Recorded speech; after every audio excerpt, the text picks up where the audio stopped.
Some relief for motorists with the price of petrol dropping on Wednesday. However, residents in all municipalities won't have much to celebrate. The price of electricity, water and refuse collection will rise from today. For more on that, we're joined by Outa's Energy Portfolio Manager, Ronald Chauke. Mr. Chauke, thank you very much for your time. So let's start with electricity. Yes. This tariff increase, it's not just for Joburg residents like you and myself. Is it a countrywide tariff increase? And what's your position as Outa? Yeah, unfortunately, we have to bear these costs. The reality of the matter is that most of the municipalities, as you know, you'll find that the majority of them, a minimum of 25% of their revenues come from electricity sales. So it's a survival issue for them. However, me and you as residents, it directly affects us as it hits us on the pockets.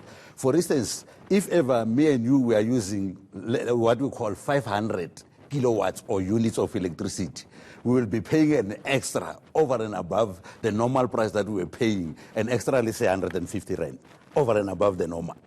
And then the next thing that is going to happen, unfortunately, is that many people who are supposed to benefit from what we call the 150 units, which the city of Joburg is giving us free basic electricity, they don't even know about it, they don't even access it. So that one, Koli, when you look at it, it compounds our problem of people not paying because they don't afford. Even those who are supposed to get into what we call the social relief program, they are not entering into the space because they don't have clear information about how they should go about it. Again, I ask the question, yes. What is your position, therefore, particularly on the issue of electricity? Keep in mind that we have some people who are very clear that they want to pay a flat rate. I had a Soweto representative, a Soweto committee. Crisis committee. Yes, sitting on that very chair, yes. Telling us that all that they prepare to do is pay 100 rands for electricity as the community of Soweto. That particular township has about 1.3 million occupants.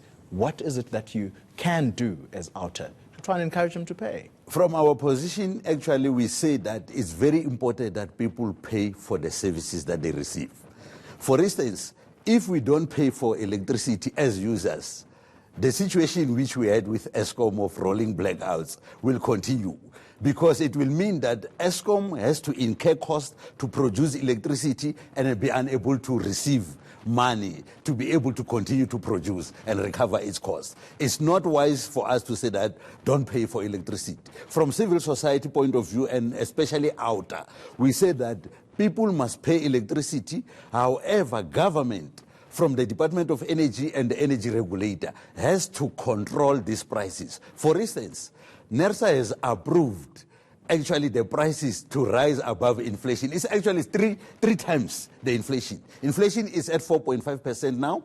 When you look at what they approved for Eskom, the Eskom tariff increase is at 13.81%.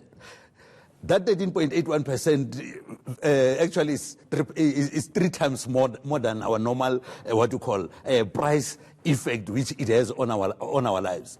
And unfortunately, when you look at cities like Cape Town, they introduce a system which they call controlled increases. So instead of saying that NERSA has approved 15.63% on bulk purchases, which the municipality, when they buy from Eskom, they should be charged.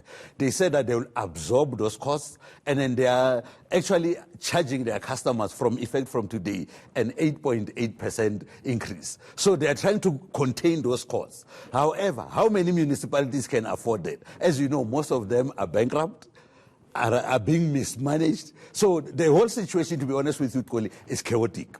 And then in Joburg, instead of going, let's say, for instance, for the 15.63%, they've approved what you call a 13.07%. Let's say it's 13% price increase, of which on its own is still actually 2.5% more than the inflation.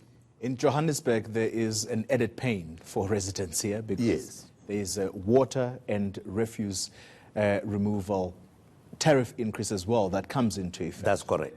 How much is that, and how are residents here to cope? No, usually on the water and electricity, you'll find that the addition which it will add into actually our living standard, burden is likely to be 14%. Electricity will contribute basically, let's say 7% to 8% of our total cost within the municipal environment. And then the other added burden, which is likely to be happening now, is that if you are staying in that nice house, we will call you that you are a little bit affluent, and you are consuming, let's say, 500 kilowatts or 500 units and above. It means that as a residential prepaid customer, you'll be paying an extra 200 rand per month on a surcharge only, excluding what you call the 13%. So basically, if ever, let's say your bill is 2,500, you can add an additional, let's say, for instance, up to 500.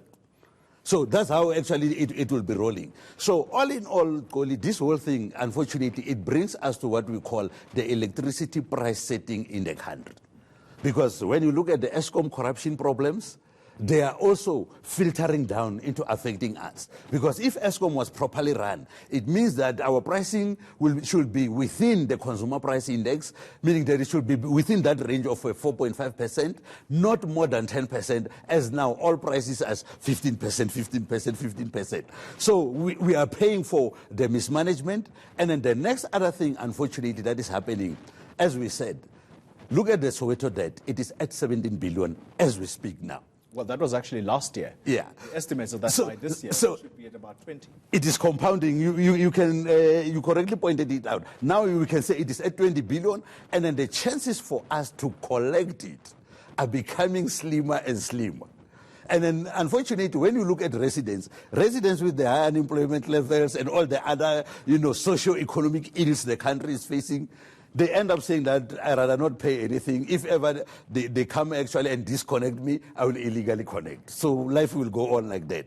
Then it means that the chaos that is happening there, unless government on its own, from the president's side, given the issue of the new dawn and then us trying to say we propel the economy to grow at a better rate, it means that government has to do a better job to create opportunities, while at the same time we empower our people to be in a position to have opportunities that will give them money to be able to start to pay for services. So it's a quite difficult situation which we are dealing with at the present moment. It's simply untenable. Thank you very much for your time, Ronald. You are welcome. He is with the organization Undoing Tax Abuse, and he is the energy portfolio manager there.